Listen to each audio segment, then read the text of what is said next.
Friends, welcome back to my channel. कैसे हो आप सब? उम्मीद करती हूँ बेटा सभी अच्छे होंगे और अपना ख्याल भी रख रहे होंगे। तो बेटा आज से हम अपनी एनसीईआरटी की सीरीज़ स्टार्ट कर रहे हैं। ये है 9th क्लास की, ठीक है। तो 9th क्लास की हिंदी मीडियम की सीरीज़ है जिसमें हम अपने चैप्टर्स करेंगे। जैसा कि आपकी जो वर्कशीट चली हुई है उसमें आपका 5th चैप्टर चला हुआ है, ठीक है, जीवन की मौलिक इकाई। तो उसी की रिवीजन हम साथ साथ करते ताकि आपको और अच्छे से डिटेल में टॉपिक समझ आ जाए। फिर हम इसका टेस्ट भी लेंगे बाद में जब कंप्लीट हो जाएगा। ओके, तो चलिए स्टार्ट करते हैं। और स्टार्ट करती हूँ, अच्छे से समझना है कि और जो भी डाउट आए कहीं पर भी बेटा तो आप मैसेज में मुझसे पूछ सकते हो, ठीक है, कमेंट करके। तो देखो, कॉर्क की पतली काट के अवलोकन पर रॉबर्ट हुक ने पाया कि उनमें अनेक छोटे छोटे प्रकोष्ठ हैं, ठीक है। अब कॉर्क क्या होता है? देखो, यहाँ पर हम किसकी बात कर रहे हैं? जीवन की मौलिक इकाई, जिसका नाम क्या है? कोशिका, ठीक है। तो रॉबर्ट हुक जो थे, ठीक है, रॉबर्ट हुक ने क्या किया? पेड़ जो होता है बेटा, मान लो ये पेड़ है, तो यहाँ पर जो होती है, इसको जो बाहर का परत होती है उसको हम क्या बोलते हैं? थोड़ी सी कठोर होती है। तो उसके एक छोटे से टुकड़े को लिया, ठीक है। उस छोटे से टुकड़ा जो, जिसको हम छाल भी बोल देते हैं वृक्ष की, ठीक है, या फिर कोई कुछ और भी बोलता हुआ, तो उसी को ही लिया है। उसी कॉर्क की एक पतली काट के अवलोकन पर रॉबर्ट हुक ने पाया कि इनमें अनेक छोटे छोटे प्रकोष्ठ होते हैं, ठीक है। छोटे छोटे प्रकोष्ठ का मतलब क्या है? जैसे मान लो ये उसने एक टुकड़ा लिया छाल का, जिसमें क्या है? ऐसे छोटे छोटे, ठीक है, ऐसे छोटे छोटे से टुकड़े बने हुए हैं, ठीक है, जिसकी संरचना मधुमक्खी के छत्ते जैसी प्रतीत होती है। जैसे बेटा मधुमक्खी के छत्ते में क्या होता है? मान लो ये छत्ता है, ऐसे इस तरीके से होते हैं ना मधुमक्खी के छत्ते में छोटे छोटे से छिद्र से प्रकोष्ठ, जिनको हम प्रकोष्ठ बोलते हैं। ओके, तो कॉर्क एक ऐसी पदार्थ है जो वृक्ष की छाल से प्राप्त होता है। और ये कॉर्क हमने क्या कहा? वृक्ष का जो भारी आवरण होता है, ठीक है, जिसको बक्कल भी बोल देते हैं, उससे प्राप्त किया गया था ये कॉर्क। और उस कॉर्क के अंदर क्या पाए गए? ये छोटे छोटे से प्रकोष्ठ पाए गए। ओके, 1665 में हुक मतलब रॉबर्ट हुक ने इसे स्वनिर्मित सूक्ष्मदर्शी से देखा, यानी कि जो उसने खुद से निर्मित किया था सूक्ष्मदर्शी, उसकी सहायता से इसने देखा। और रॉबर्ट हुक ने इन प्रकोष्ठों को कोशिका कहा। तो जो ये छोटे छोटे से प्रकोष्ठ दिख रहे थे ये सारे, इन सभी को उसने क्या नाम दिया? कोशिका का, ठीक है। और इंग्लिश में इसको शैल बोलते हैं।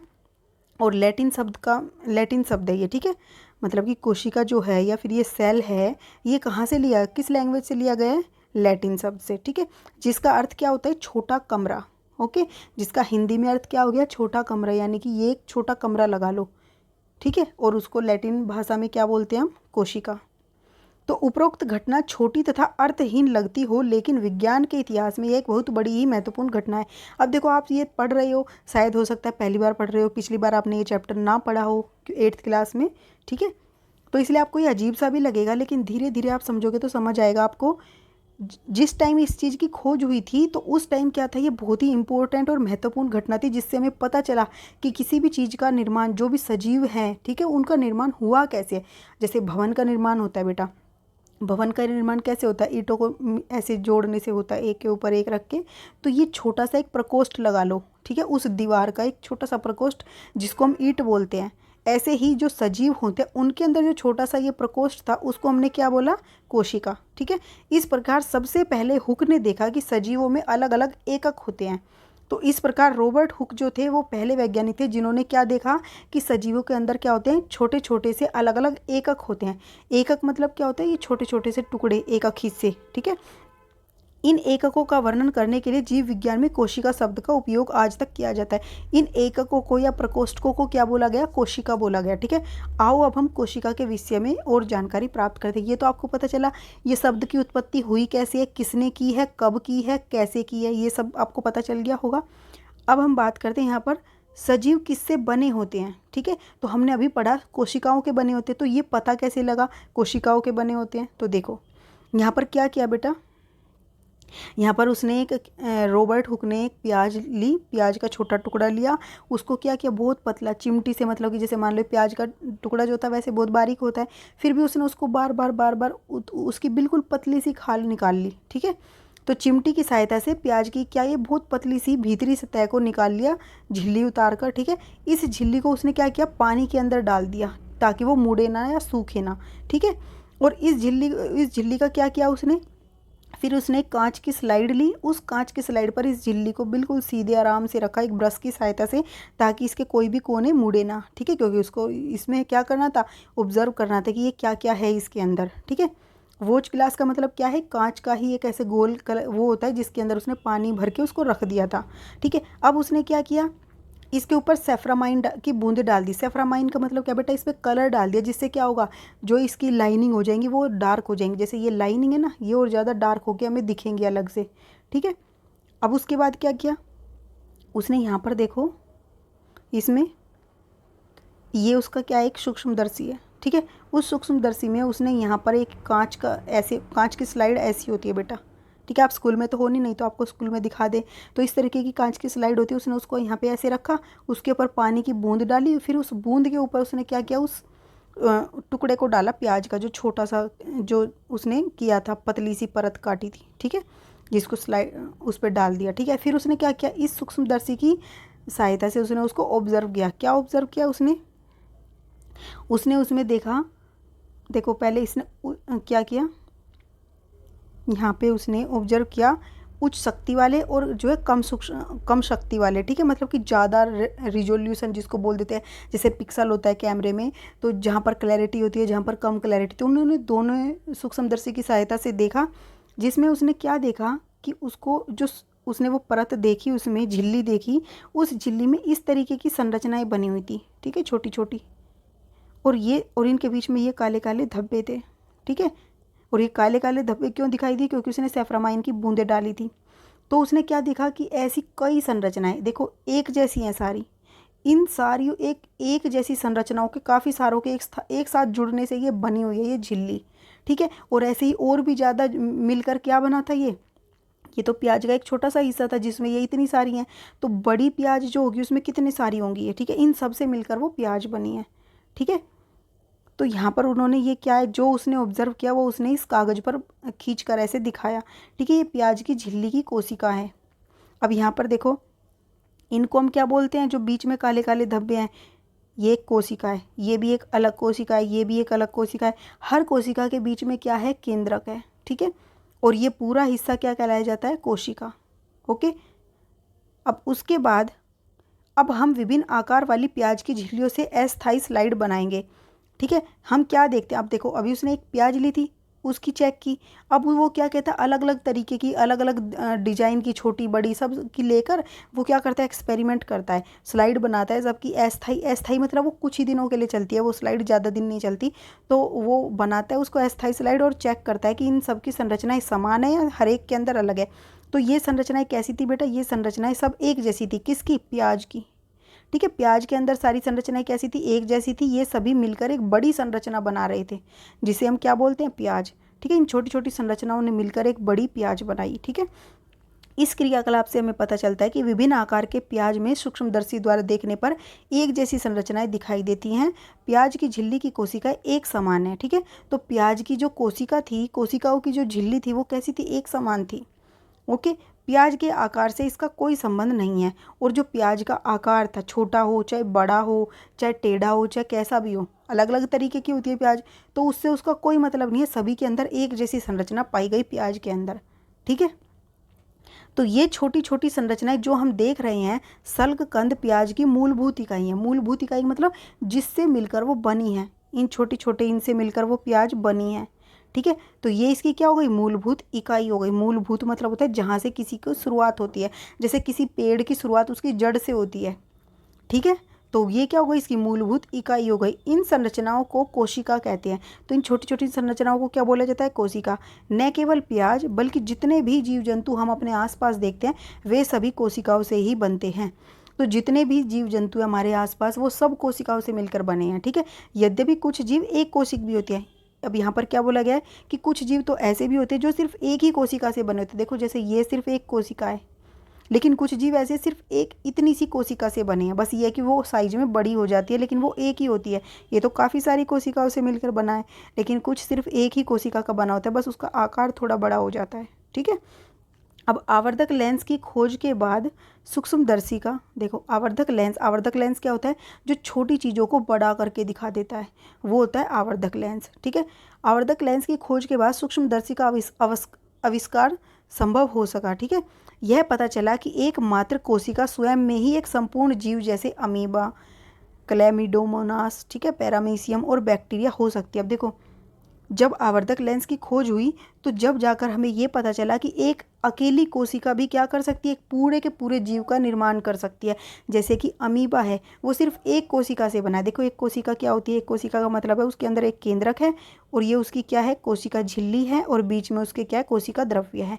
ये 3 भाग होते हैं कोशिका के, सिर्फ इतने से मिलकर बना है। इसका आकार यहाँ से अलग अलग भी हो सकता है, मतलब ये कोशिका कुछ ऐसे भी हो सकती है, लेकिन ये सिर्फ एक ही कोशिका है। इसकी संरचना कैसी भी हो सकती है, लेकिन ये सिर्फ एक कोशिका है। तो ऐसे ही क्लैमिडोमोनास, पैरामीशियम और बैक्टीरिया, ये चारों के चारों जीव याद कर लेना बेटा, इंपॉर्टेंट है ये चारों क्या है, एक कोशिकीय जीव है, यानी कि एक कोशिका से बने हुए हैं। ठीक है। इसके अतिरिक्त बहुकोशिक जीवों में अनेक कोशिकाएं समाहित होकर विभिन्न कार्यों को संपन्न करने हेतु विभिन्न अंगकों का निर्माण करती हैं। अब देखो ये क्या बोल रहे हैं, अमीबा के अंदर तो एक ही कोशिका थी, जैसे मैंने तुम्हें बता रखा है पहले भी बेटा, आप वर्कशीट देखते होंगे तो, कि मान लो कोई तो बड़े से घर में रहता है जिसमें क्या है 7-8 कमरे हैं, तो उनकी किचन अलग है, ड्राइंग रूम अलग है, सोने के लिए अलग है, पढ़ने के लिए अलग है, खेलने के लिए अलग है। ठीक है। तो और एंटरटेनमेंट के लिए अलग है। लेकिन जो एक ही किराए पर रहता है, एक कमरे में रहता है, तो उसके लिए तो बेटा वो क्या होता है, उस पूरा वो एक अकेला कमरा है जहाँ पर वो खाना भी खाता है, सोता भी है, पढ़ता भी है, खेलता भी है, सब कुछ काम करता है, गेस्ट भी आते हैं, सब उसी कमरे में होता है उसका। ठीक है। तो वो तो क्या होगा, एक कोशिकीय, और ये क्या होगा, बहुकोशिकीय, जिसमें अलग अलग मतलब क्या है, उसमें स्थान है हर कार्य को करने के लिए, यानी कि अलग अलग कोशिकाओं से मिलकर बना हुआ है, वो सिर्फ एक कोशिका से बना हुआ है। ठीक है। तो वो एक ही कोशिका सारे कार्य करेगी, लेकिन इसमें अलग अलग कोशिकाएं अलग अलग कार्य करेंगी। ठीक है। और उनके कार्य के आधार पर ही उनको क्या है, उनकी संरचनाएं अलग अलग हो जाती हैं। ठीक है। तो यहाँ पर देखो, जैसे इसके कुछ उदाहरण है, फंजाई, कवक, पादप तथा जंतु। क्या हम कुछ एक कोशिकीय जीवों के विषय में पता कर सकते हैं? तो देखो बेटा, ये तो हमने 4 ऊपर तुम्हें बताए थे, क्या तुम और भी पता कर सकते हो? नहीं तो यही ज़्यादा इंपॉर्टेंट है। ठीक है, आप इनको याद रख सकते हो। प्रत्येक बहुकोशिकीय जीव एक कोशिका से ही विकसित हुआ है। कैसे? अब देखो, हमने क्या कहा है कि जो बहुकोशिकीय जीव है वो क्या है, बहुत सारी कोशिकाओं से मिलकर बना है, लेकिन वो बहुत सारी कोशिकाएं क्या हैं, वो एक ही तो कोशिका है। ऐसी ही काफ़ी सारी कोशिकाओं के मिलने से ही तो बना है वो। या फिर ये कोशिका क्या होगी, मान लो ये पूरी एक कोशिका थी, ये अलग अलग विभाजित हो गई तो बहुत सारी कोशिकाएं हो गई। जैसे क्या होता है, कोई तुम पुदीना का पेड़ बोते हो बेटा, उसकी टहनी तोड़कर तुम यहाँ ज़मीन में लगा दो। ठीक है। या फिर रात की रानी का फूल होता है, उसकी टहनी तोड़कर लगा दो, तो क्या होता है, उससे नई नई टहनियाँ निकल जाती। तो वो पुरानी वाली टहनी से ही तो नई टहनी निकली है ना। तो यही बोल रहे हैं कि जो प्रत्येक बहुकोशिका यानी कि बहुत सारी कोशिकाओं के जीव होते हैं, वो भी सिर्फ एक कोशिका से ही विकसित हो रखे होते हैं। ठीक है। कोशिकाएं विभाजित होकर अपनी ही जैसी काफ़ी सारी कोशिकाएं बनाती हैं। इस प्रकार सभी कोशिकाएं अपनी पूर्ववर्ती कोशिकाओं से उत्पन्न होते हैं। ये लाइन भी इंपॉर्टेंट हो जाती है कि जो सभी कोशिकाएं हैं वो अपनी पूर्ववर्ती यानी पहली कोशिकाओं से उत्पन्न होते हैं। ठीक है। कैसे, इसको कैसे समझोगे? इसको तुम ऐसे समझोगे बेटा कि जैसे नए पौधे उगते हैं। ठीक है। पहले तुमने एक पेड़ उगाया, उस पर कोई फल उगा, फल में बीज थे, उन बीजों को तुमने क्या किया, उन बीजों को तुमने मिट्टी में दबाया तो उनसे नए पेड़ उगे। तो ये पुरानी कोशिकाओं से ही तो नई कोशिकाएं विकसित हुई हैं। या फिर दूसरा आप ऐसे लगा सकते हो कि जैसे मुर्गी है, मुर्गी के अंडे होते हैं, अंडे क्या एकल कोशिका है, वो एक कोशिका है। ठीक है, एक ही कोशिका है वो, उस कोशिका से एक नया जीव बनता है जिसमें बहुत सारी कोशिकाएं होती हैं। तो उसमें बहुत सारी कोशिकाएं कैसे आ जाती हैं, ये अपने आप को बार बार डिवाइड करता रहता है, अंदर ही अंदर अंदर अंदर डिवाइड करते करते करते करते वो एक मुर्गी का रूप धारण कर लेता है। ऐसे ही अन्य जीवों में भी होता है। ठीक है। तो ये समझ में आया। अब यहाँ पर हम इसका कुछ इम्पोर्टेंट पॉइंट्स को पढ़ते हैं। ठीक है, इन्हें भी जानें। कोशिका की सबसे पहले पता किसने लगाया था? रॉबर्ट हुक ने। ये क्वेश्चन बना कब किया था? 1665 में किया था। उसने कोशिका को कोर्क की पतली काट के अनगढ़ सूक्ष्मदर्शी की सहायता से, ठीक है, देखा था। किसकी सहायता से देखा था? अनगढ़ सूक्ष्मदर्शी की सहायता से देखा था। और किसको देखा था? कोर्क की पतली सी काट को। कोर्क क्या था? जो वृक्ष की छाल थी उसका एक हिस्सा था कोर्क। ठीक है। उसके बाद ल्यूवेनहॉक ने सबसे पहले उन्नत सूक्ष्मदर्शी से, देखो ये अनगढ़ क्या था बेटा, उसने खुद से बनाया था, कोई एकदम हाईफाई टेक्नोलॉजी का नहीं था वो। लेकिन जो ल्यूवेनहॉक था उसने हाईफाई टेक्नोलॉजी का सूक्ष्मदर्शी की सहायता से तालाब के जल में स्वतंत्र रूप से जीवित कोशिका का पता लगाया। देखो अब यहाँ पर क्वेश्चन बनते हैं 2-3। सबसे आपसे अगर ये पूछे सीधा सबसे पहले कोशिका का पता किसने लगाया तो आप कहोगे रॉबर्ट हुक ने 1665 में। लेकिन अगर ये पूछे कि सबसे पहले जीवित कोशिका का पता किसने लगाया, तो वो ल्यूवेनहोक ने, और कब लगाया, 1674 में लगाया था। इसने बेटा मृत कोशिका का पता लगाया था। ठीक है, जो वृक्ष की छाल थी वो कैसी थी, मृत कोशिका थी। ठीक है, तो उसने मृत कोशिका का पता लगाया था। अब रॉबर्ट ब्राउन ने 1831 में कोशिका में केंद्रक का पता लगाया। अब देखो हमने ऊपर देखा था एक संरचना ऐसे ऐसे ऐसे थी ना, सबके अंदर क्या था, ये काले काले से धब्बे थे। तो ये काले काले से धब्बे क्या हैं, इसका पता किसने लगाया, रॉबर्ट ब्राउन ने 1831 में, कि ये कोशिका के क्या है, केंद्रक हैं। तो आपने तीन चीज़ सीखी, रॉबर्ट हुक, ल्यूवेनहुक, और क्या था, ये रॉबर्ट ब्राउन। ठीक है, रॉबर्ट ब्राउन ने केंद्रक की, रॉबर्ट हुक ने कोशिका की, मृत कोशिका की। ठीक है, ल्यूवेनहुक ने जीवित कोशिका का पता लगाया था। कब लगाया था ये आप चेक करते रहना। ठीक है, फिर जे.ई. पुरोकंज ने 1839 में कोशिका में स्थित तरल जैविक पदार्थ को जीव द्रव्य का नाम दिया। अब देखो ये कोशिका है, इस कोशिका के अंदर बेटा क्या है, ये जितना भी पदार्थ है इसके केंद्रक को मिलाकर भी ये पूरा का पूरा, इसको जीव द्रव्य का नाम दिया। किसका नाम दिया, जीव द्रव्य का। किसने दिया, जे.ई. पुरोकंज ने। ठीक है, दो जीव वैज्ञानिक एम स्लीडन और टी स्वान ने कोशिका सिद्धांत के विषय में बताया। ये ज़्यादा इंपॉर्टेंट नहीं है। ठीक है, यहाँ तरल जीव तक का इंपॉर्टेंट था। उसके बाद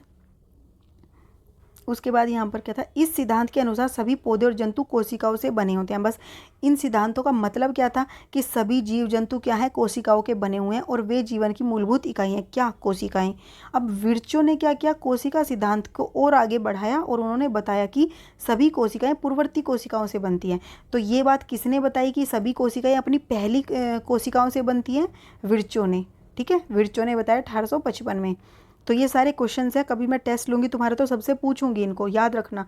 1940 में इलेक्ट्रॉन सूक्ष्मदर्शी की खोज के बाद कोशिका की जटिल संरचना और बहुत से अंगकों को समझना संभव हो सका। 1940 में बेटा इलेक्ट्रॉन सूक्ष्मदर्शी की खोज होगी, क्योंकि इलेक्ट्रॉन बहुत ही छोटा होता है, तो इतने छोटे से हिस्से को भी देखने की जो है टेक्नोलॉजी विकसित हो चुकी थी। तो इससे हमें कोशिका की जो जटिल जटिल संरचनाएँ थी उनको समझने में भी हमें आसानी हुई। ठीक है, अब यहाँ पर देखो क्या दिया हुआ है बेटा, कि क्रियाकलाप है कि हम पत्ती की झिल्ली, प्याज की मूलार्क अथवा विभिन्न प्रकार की प्याज की झिल्लियों की अस्थायी स्लाइड बनाते हैं। और इन सभी क्रियाकलापों में हम क्या पाते हैं, क्या सभी कोशिकाएं आकार आकृति दृष्टि में एक जैसी दिखाई देती हैं, क्या सभी कोशिकाओं की संरचना एक जैसी दिखाई देती है, क्या पादप के विभिन्न भागों में पाई जाने वाली कोशिकाओं की में कोई अंतर है, हम कोशिकाओं में क्या समानताएं दिखाई देती है। अब आपको ये बोला गया इसमें कि हमें अलग अलग, पौधे की ले ली, पौधे की पत्ती की ले ली, पौधों की जड़ों की ले ली, ठीक है, या पौधों के फल की ले ली, पौधों के फूल की ले ली, या फिर अन्य जीव जंतुओं की, सभी की कोशिकाओं की छोटी छोटी सी पतली पतली परत लेकर स्लाइड बनाई और चेक किया कि क्या सबकी संरचनाएं एक जैसी हैं, आकृति एक जैसी हैं। तो बेटा अब हम क्या ऑब्जर्व करते हैं कि सभी की संरचनाएं तो एक जैसी हैं, लेकिन आकृति अलग अलग है। देखो कुछ जीवों में विभिन्न प्रकार की कोशिकाएं भी हो सकती हैं, एक जैसी कोशिकाएं जरूरी नहीं है। जैसे प्याज के अंदर तो सारी एक जैसी थी, लेकिन जैसे अब मनुष्य के अंदर एक जैसी कोशिकाएं नहीं है सारी, उसके अंदर अलग अलग है। निम्नलिखित तस्वीर को देखो और यह मानव के शरीर की कुछ कोशिकाएं हैं।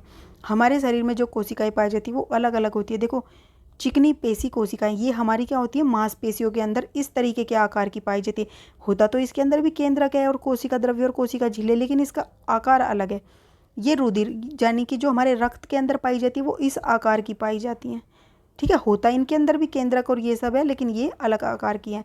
ये तंत्रिका कोशिका यहाँ से कट गया बेटा, ये जो तंत्रिका कोशिका तुमने देखी भी होगी इस तरीके से, ठीक है, लंबी सी, ये तुम्हारे दिमाग के मस्तिष्क के अंदर पाई जाती है। ये वसा कोशिका यानी कि ये हमारे जो अंदर फैट जमा होता है, मोटापा जिसको बोलते हैं, उसकी कोशिका है ये। ठीक है, ये अस्थि कोशिका यानी कि जो हमारे हड्डियों के अंदर पाई जाती है वो इस आकार की होती है। इस तरीके की छोटी छोटी कोशिकाओं से मिलकर हमारी हड्डियाँ बनी हुई हैं। ये अंडाणु है, ठीक है, और ये शुक्राणु है। ये एकल कोशिकाएं हैं, ठीक है, पूरी की पूरी। और ये देखो अलग अलग तरीके की कोशिकाएं हमारे शरीर के अंदर है। अब इन सब का आकार अलग अलग क्यों है, क्योंकि ये हमारे शरीर में अलग अलग तरीके के कार्य करती हैं, इसलिए इनका आकार भी अलग अलग है, यानी कि कार्य के अकॉर्डिंग इनका आकार बदल गया। कोशिकाओं की आकृति तथा आकार उनके विशिष्ट कार्यों के अनुरूप है, यानी कि एक पर्टिकुलर कार्य करने के लिए वो बनी हुई हैं, इसलिए उनका आकार ऐसा है। कुछ कोशिकाएँ अपना आकार बदलती रहती हैं, जैसे एक कोशिक अमीबा।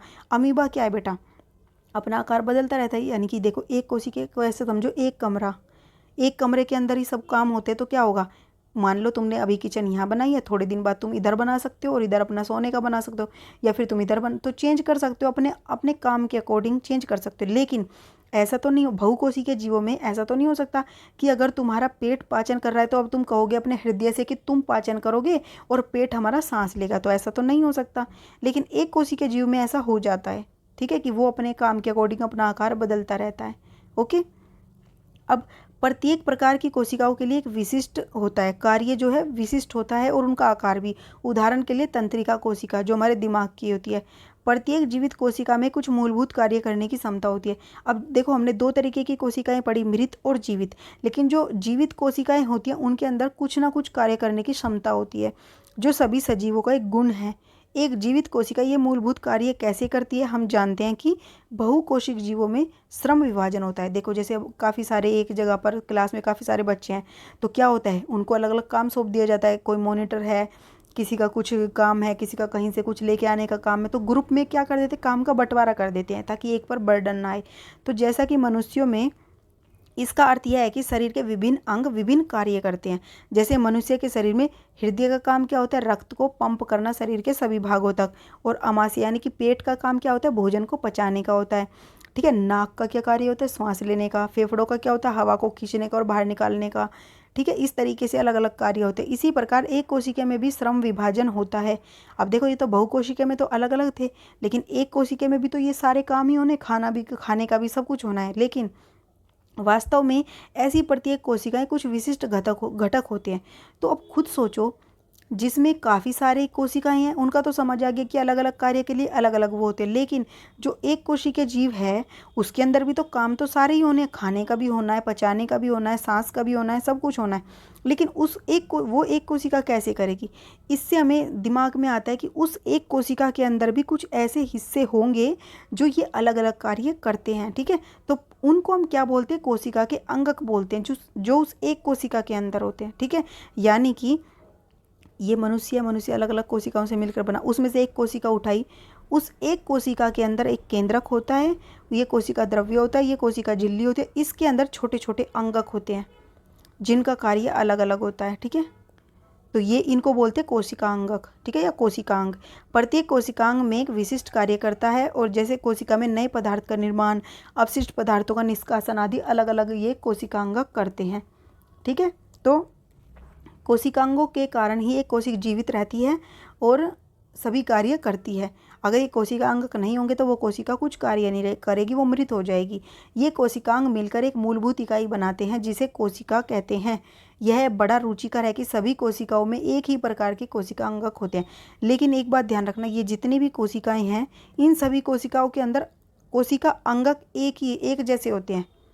ठीक है, क्या होते हैं, एक ही जैसे होते हैं। इससे कोई फर्क नहीं पड़ता कि उसके क्या कार्य हैं, वे किस जीव में पाई जाती है। मतलब ये मस्तिष्क में पाई जा रही है तो इसके अंदर अलग अंग होंगे, नहीं। जैसे अब ये देखो, अलग अलग कंट्री में अलग अलग मनुष्य रहते हैं, लेकिन सबकी आंखें हैं, दो कान हैं, एक मुंह है, एक जीभ है, सबके इंसान अलग है, देखने में भी अलग अलग लगते हैं, लेकिन जो उनके अंग हैं वो तो सब एक जैसे, सबके अंदर आमाशय है, सबके अंदर फेफड़े हैं, सबके अंदर सब कुछ है। तो ऐसे ही हर कोशिका के जो कोशिका अंग है वो एक जैसे, लेकिन उनकी आकृति और आकार अलग हो सकते हैं। उम्मीद करती हूँ आपको अच्छे से समझ आया होगा। ये कुछ क्वेश्चन है। कोशिका की खोज किसने की, रॉबर्ट हुक ने। ठीक है, कब की थी, 1665 में। और कैसे की थी, वृक्ष की छाल पर अपना क्या करके, परीक्षण करके। कोशिका को जीवन की संरचनात्मक और क्रियात्मक इकाई क्यों कहते हैं, क्योंकि वो क्या करती है बेटा, किसी भी जीव की संरचना उस कोशिका की आकृति पर निर्भर करती है।